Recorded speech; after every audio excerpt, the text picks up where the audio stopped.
네, 안녕하세요. 장영재입니다. 네. 빅데이터 이제 기업의 전술에서 전략으로. 네. 그 데이터란 단어 자체가 이렇게 뭐 가벼운 주제는 아닌데요. 네, 여기서 또 전술과 전략, 또 복잡한 머리 아픈 주제죠. 네. 그 제가 그 경영학 콘서트라는 책을 4년 전에 집필할 당시에 그 경영과 데이터 관련한 이야기를 다루려고 원고를 작성했을 때 그때 출판업계의 반응은 극과 극이었습니다. 대한민국 사회에서 골치 아픈 데이터로 경영을 이야기하는 곳은 없을 거다. 이런 반응이 많았었는데요. 그런데 불과 4년 만에 세상이 이렇게 바뀌었습니다. 데이터 관련한 행사에 이렇게 많은 분들이 모인다는 것은 아마 그 당시로서는 상상도 할 수 없는 일이었습니다. 네. 오늘 그 CES 행사에서요, 이러한 그 데이터 관련 데이터가 핵심이겠죠. 네. 그래서 그렇지만 데이터 중심적인 그리고 이 비즈니스 응용에 관해서 이야기를 나눠 보려고 하는데요. 그런데 이 아침에 조금 이 첫 번째 세션에서 기술적인 이야기를 다뤘기 때문에 제 세션에서는 조금 더 가벼운 이야기로 시작을 하도록 하겠습니다. 네. 그 여러분 야구 좋아하십니까? 네, 시작한 지 이제는 뭐 조금 일주일 좀 지났죠, 이제는요. 그 저는 늘 이러한 이야기를 할 때 야구 이야기를 먼저 꺼내는데요. 네, 야구 이야기를 먼저 좀 하도록 하겠습니다. 제가 야구를 연구하는 사람은 아닙니다. 하지만 그 한 3년 전부터 한국 프로야구 관련해서 데이터를 모으고 그 데이터를 바탕으로 연구를 하다 보니 그냥 작은 주제로요. 근데 이것이 조금 더 커졌습니다. 그렇다면 그 데이터, 야구에 관해서 데이터, 그리고 이 비즈니스, 그리고 빅데이터, 그리고 기업의 비즈니스 운영과 무슨 관계가 있는지 한번 이야기를 나눠보도록 하겠습니다. 이 야구 연구는 저희가 한번 소위 말해서 매스컴을 탄 적이 있었습니다. 네. 그 야구이란 데이터를 바탕으로 저희가 하나 뭐 논문을 냈고 거기에 대해서 하는 기사화 실렸는데요. 엄청난 많은 댓글을 받았습니다. 대부분이 다 악플이었습니다. 너가 야구를 아느냐? 악플의 공통점은 다 반말입니다. 네. 이것이 뭔지 한번 이야기를 나눠보도록 하겠습니다. 여기 보시면요, 이 그래프는 그 자동으로 그려지는 그래프입니다. 저희가 플레이 바이 플레이 데이터라고 하죠. 플레이 바이 플레이 데이터, 그 야구의 그러한 모든 플레이 데이터를 함께 모아서 그 기록지 데이터죠. 그래서 한 5년치 데이터를 모았습니다. 그래서 이 데이터를 바탕으로 다음과 같은 그래프를 자동으로 그리는 시스템을 만들었습니다. 이 그래프가 뭐냐면요, X축은 이닝을 말합니다. 각각의 이닝별, 그래서 1회 시작할 때부터 9회까지죠. 네. 그렇다면은 여기서 1회 때에 삼성과 기아가 있는데요. 그 Y축은 이길 확률을 의미합니다. 즉 1회에서 이제까지 그 몇 년 동안의 데이터를 바탕으로 삼성과 기아가 이러한 라인업으로 경기를 치렀을 때 삼성이 이길 확률, 그리고 기아가 이길 확률을 계산합니다. 그래서 0부터 밑에부터 계산하면 삼성이 이길 확률이 1회 시작할 때 한 52%, 기아가 이길 확률이 한 47% 정도 되는 것 같은데요. 그리고 노란색은 비길 확률입니다. 네. 그런데 여러분들, 이 야구가 진행되면서 점수가 나면 당연히 이길 확률이 바뀌게 되겠죠. 그리고 점수가 나지 않더라도 그 주루 상황, 즉 주자가 있다, 만루다, 이런 상황에 따라서 확률도 같이 변하게 됩니다. 그래서 여기서 보시면 야구 경기가 진행되면서 실제로 이 그 승률이 어떻게 바뀌는지를 자동으로 그려줍니다. 그리고 또 하나는 우리가 0대 0으로 비기고 있다. 그런데 만루 상황이다. 그런데 그 만루 상황이 1회 초다라는 것과 9회 말이다 라는 것과는 다르겠죠. 네, 그래서 이런 상황까지 같이 분석해서 각각 상황에 맞게 확률이 그려집니다. 그래프에서 보시면은 그 삼성과 기아가 0대 0으로 비기고 7회까지 비기고 있었는데요. 6회까지 비기고 있었는데요. 그 기아가 이길 확률이 조금 늘어납니다. 그 이유는 0대 0으로 비기고 있을 경우에 경기가 지속되면 기아가 이길 확률이 더 많다라고 시스템이 판단했기 때문이죠. 여기서 6회에 기아가 1점을 내고 그리고 다시 또 7회에 기아가 한 점을 더 내게 됩니다. 그래서 2대 0으로 이기게 되는데 여기서 또 다시 또 삼성이 반격을 하게 되죠. 그래서 1점을 내고 또 만루 홈런을 터뜨립니다. 그런데 만루 홈런을 터뜨린 시점이 바로 8회입니다. 그 의미는 기아가 공격할 수 있는 다시 이 경기를 뒤집을 수 있는 상황이 두 번밖에 없다는 것이죠. 그만큼요. 그렇기 때문에 이 확률이 갑자기 크게 올라가게 됩니다. 이런 식으로 실제 이러한 그 플레이 바이 플레이 데이터, 이러한 데이터를 모아다가 그 데이터를 바탕으로 실제로 경기가 진행될 때 승률을 그려주는 시스템을 만든 겁니다. 근데 저희들이 이 시스템을 만든 이유가 뭐 스포츠 도박을 하기 위해서 만든 건 아니고요. 네, 다음 그래프를 보도록 하겠습니다. 네, 하나와 LG의 경기인데요. 네, 그 하나 팬들 계신가요? 네, 뭐 사실 저는 대전에 삽니다. 대전에, 예, 그리고 하나 팬인데요. 네, 일단 시작부터가 좀 예사롭지 않죠. 이 LG가 이길 확률이 거의 한 70% 육박하고, 네, 그리고 기대를 저버리지 않고 그 하나가 마구마구 깨지기 시작합니다. 여기서요. 그리고 이미 3회에 9대 0으로 LG가 앞서갑니다. 이후에 보시면은 사실 많은 상황이 벌어지고 있지만 확률 변화는 미미합니다. 그만큼 이러한 상황이 벌어지면 한화가 이길 확률은 거의 없다라고 시스템이 판별했기 때문이죠. 그만큼요. 네, 그렇다면은 이 경기를 보는 한화 팬들의 마음은 어떻겠어요?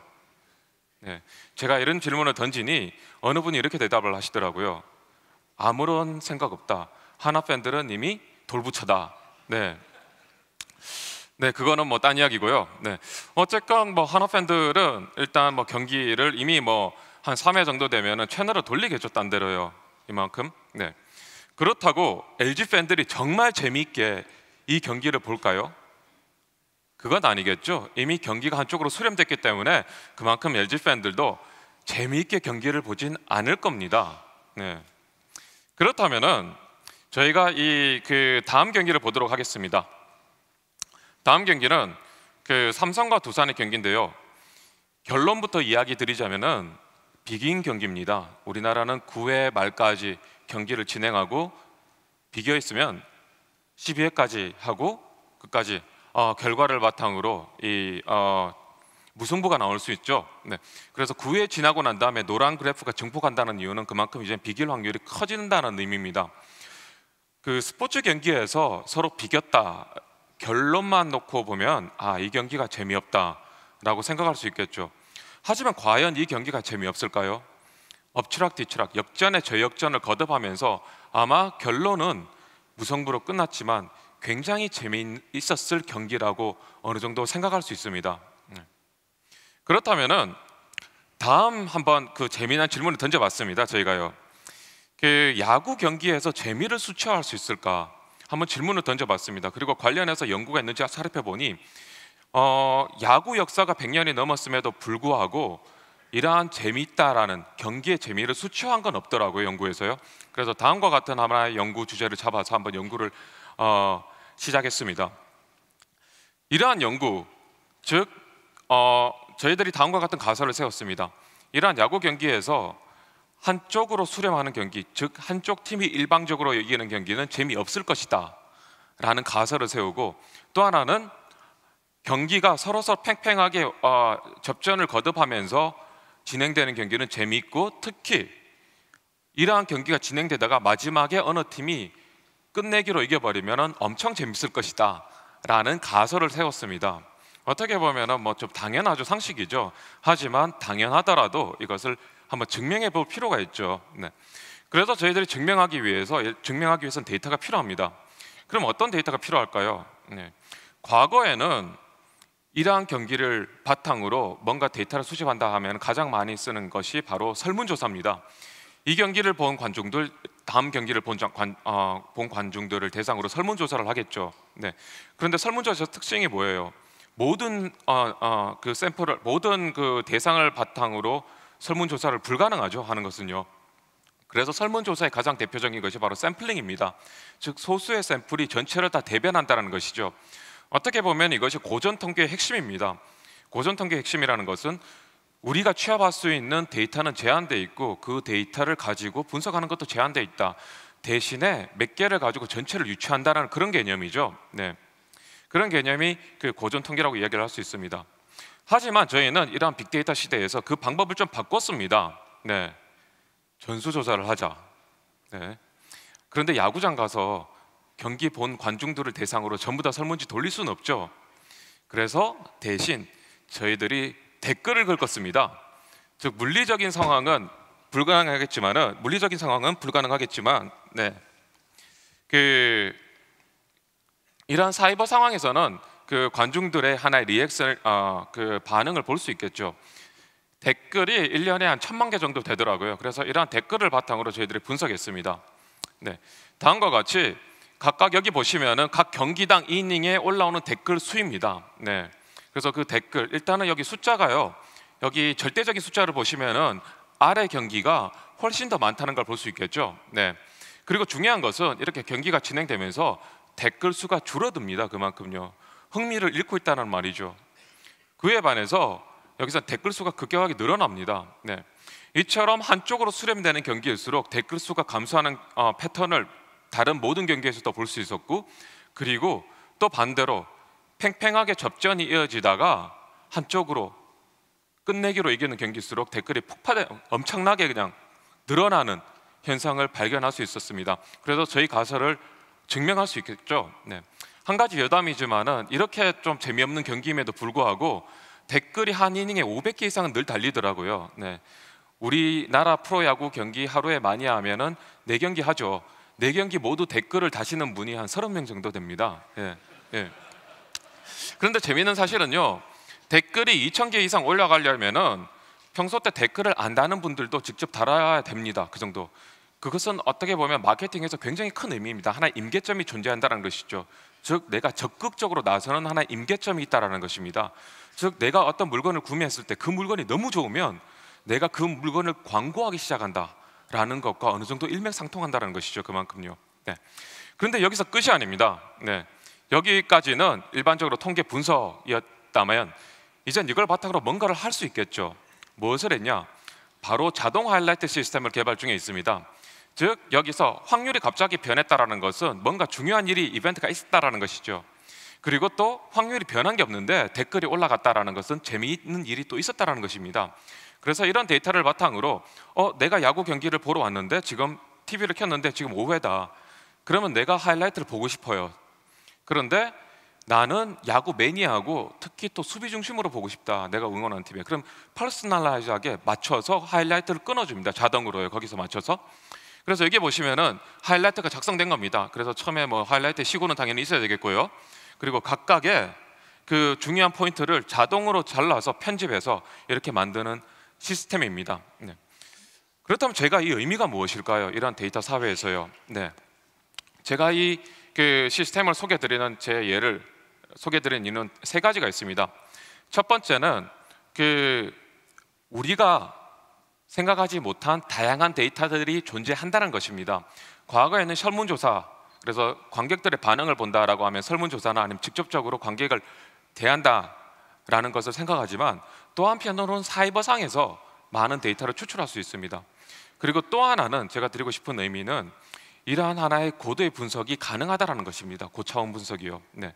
그만큼 여기서 저희가 든 비용이 거의 100만 원도 안 됩니다. 네. 그만큼 많은 분석을 할 수 있다는 것이고, 세 번째는 가장 중요한 것인데 데이터 분석이라고 하면 과거에 했던 분석을 조금 더 고도화시킨다. 요즘 빅데이터 사회에서 분석이라면 라고 생각하시는데 거기에서 한 걸음 더 나아가서 창의적인 생각을 바탕으로 과거에 불가능했던 새로운 서비스가 가능하다라는 의미입니다. 네. 그렇다면 이러한 의미를 바탕으로 그것이 무엇일까?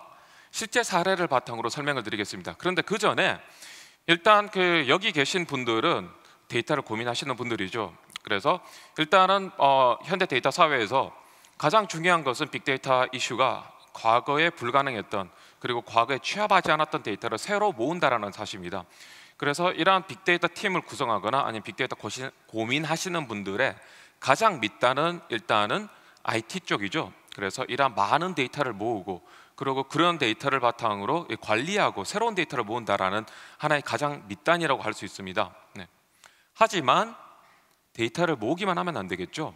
그래서 그 윗단이 바로 분석단이라고 할 수 있겠죠. 그래서 이러한 분석을 바탕으로 새로운 인사이트를 찾고 거기서 의미를 해석하고 이런 의미죠. 네. 대부분의 빅데이터 팀, 지금 현재 우리나라 대부분의 대기업들은 빅데이터 팀을 운영하고 있습니다.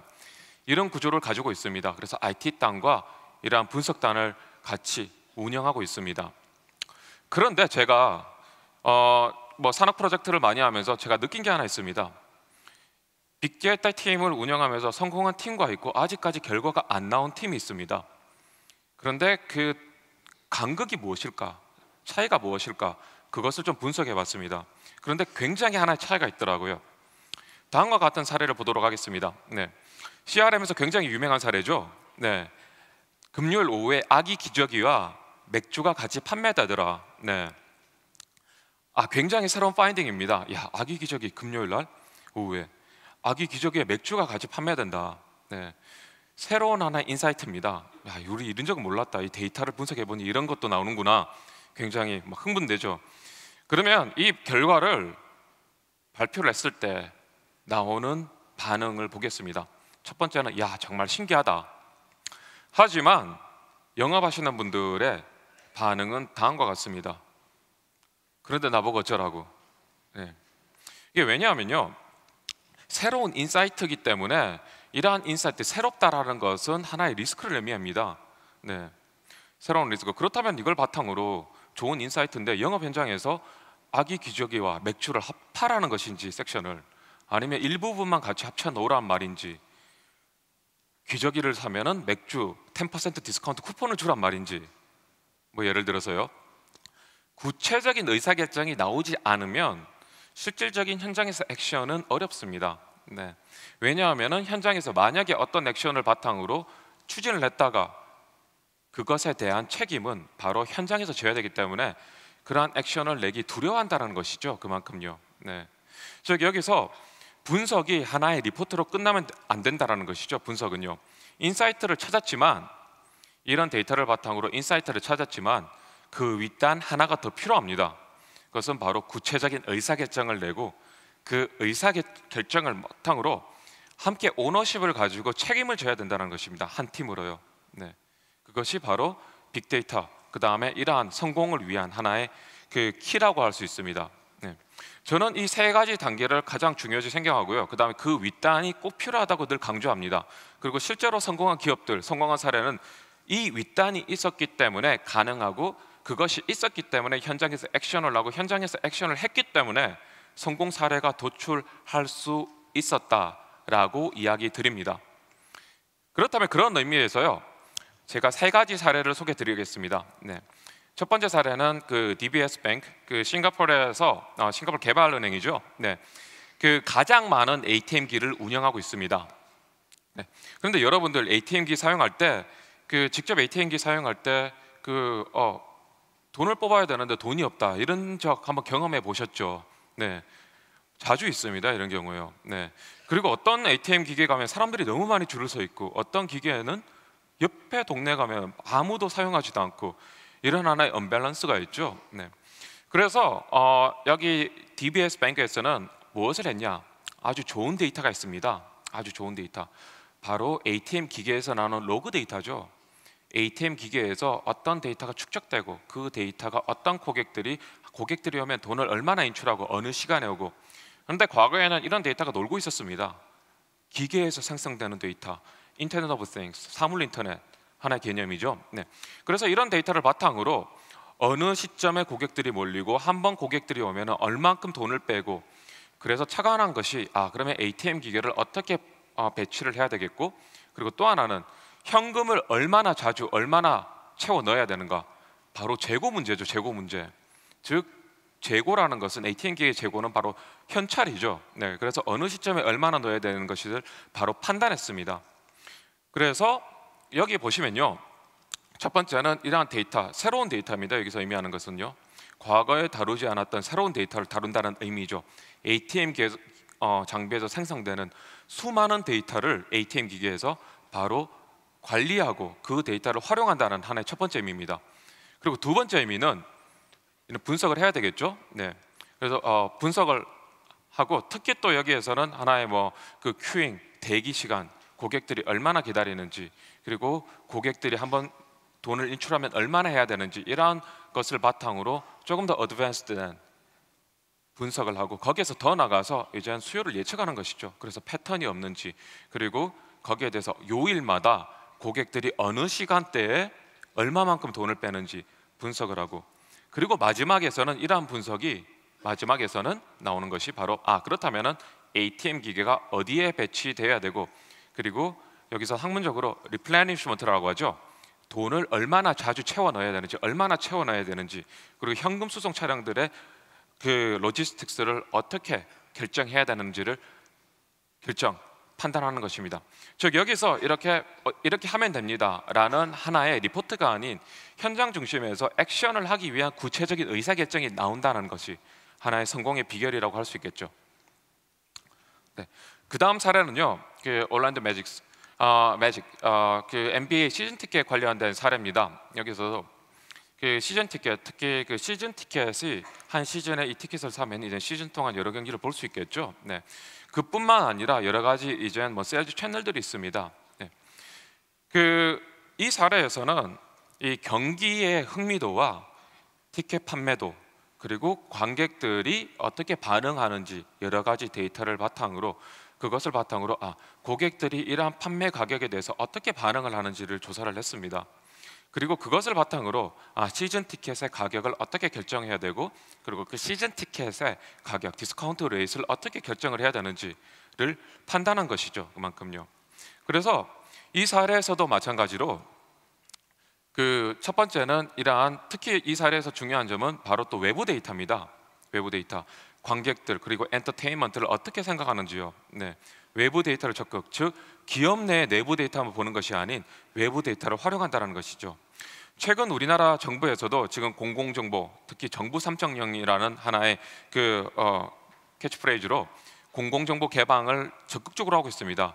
개념이 바뀌었습니다. 옛날에는 내가 어떤 정보를 필요하다 하면 그 정보가 필요하다는 타당성을 내가 제시를 해야지 정부가 줬다 하면, 이제는 오히려 반대로 정부가 가지고 있는 데이터는 무조건 다 공개를 하고, 만약에 그 정보가 되면 안 된다 하는 경우에는 오히려 담당하시는 공무원이 그것을 안 되는 타당성을 밝혀야 됩니다.